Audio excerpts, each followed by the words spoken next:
Another day, another vlog. Hi guys! Welcome back sa vlog ng isang boarding house caretaker. Itong video na to ay medyo nilumot na dito sa cellphone ko.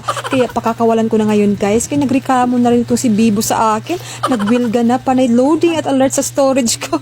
Dito, pag walang tubig dun sa kabilang boarding house guys, dito kami mag-iigib. Dito sa lugar talaga namin ay sadyang mahina ang supply ng tubig sa ngayon. Dati kasi wala namang problema.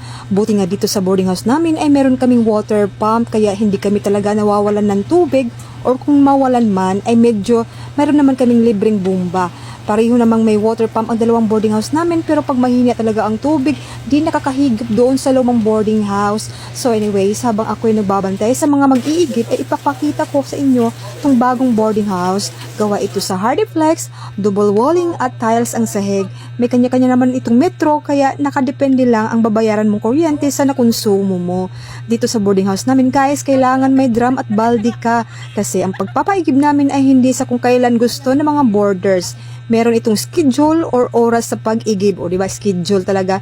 So dito talaga ay matitrain kang maging independent at magtipid. Siguro masasabi nyo na ang mahal ng boarding house namin, hindi worth it, pero mapapaisip ka kung bakit laging walang bakante ang mga kwarto namin. So yun lang muna guys, okay bye!